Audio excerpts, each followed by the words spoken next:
Before creation, there was the wound long before the stars were born, before the rivers carved their paths and the mountains rose from the earth. There was only the wound.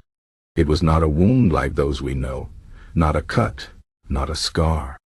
It was something deeper, older, stranger, a great emptiness that pulsed like a heart, a vast darkness that hummed like a song. The wound was the first thing, and from it, everything else would come. No one knows how the wound came to be. Some say it was always there, waiting. Others whisper that it was made by something even older, something we cannot name. But this much is true: the wound was lonely. It ached with the weight of being alone, and in its ache it began to dream. At first the dreams were small, fleeting shapes in the dark, whispers without voices. But the wound did not give up.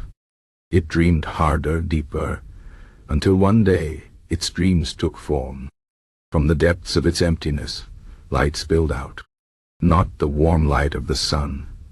That would come much later, but a cold silver glow, thin as a thread.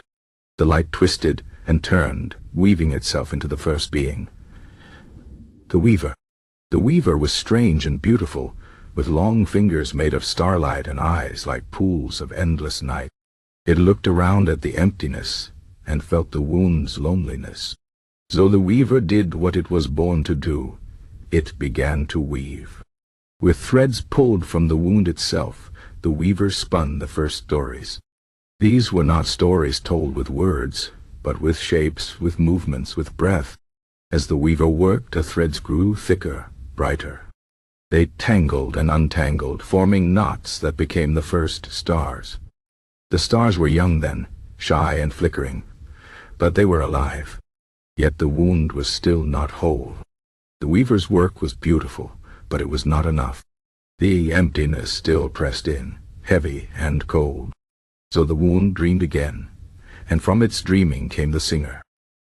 The singer was not like the Weaver. Where the Weaver was quiet, the singer was loud.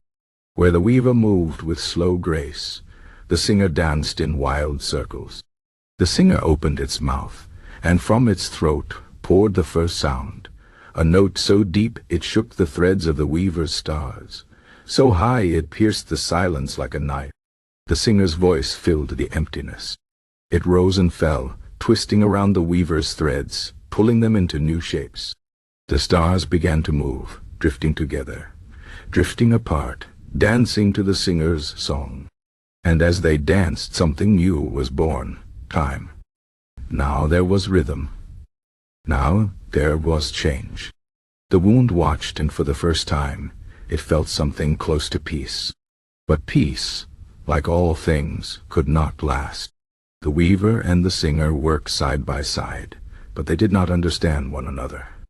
The Weaver wished for order, for careful patterns. The singer craved chaos, for surprises.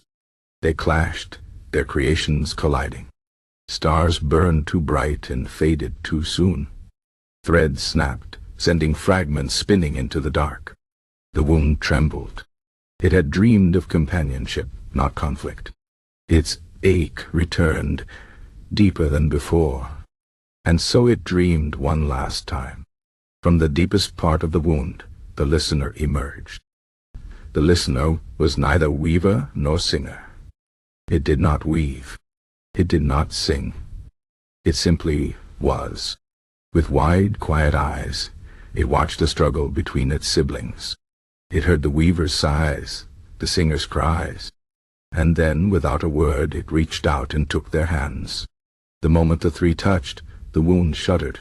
The emptiness twisted, convulsed, and then it burst, not into pieces, but into possibilities. The weaver's threads became the fabric of the world. The singer's voice became the wind, the water, the fire. The listener's silence became the spaces between, the places where things grow. And the wound? It was still there. Not gone, not healed, but transformed. It became the dark behind the stars, the hush before the dawn. It became the place where stories begin and where they return.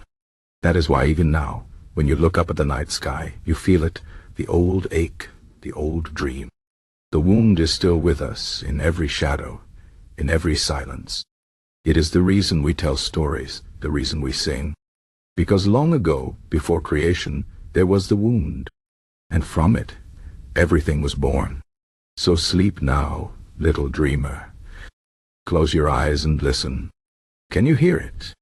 The hum of the old dark, the whisper of the first tale. The wound is waiting just beyond the edge of your dreams.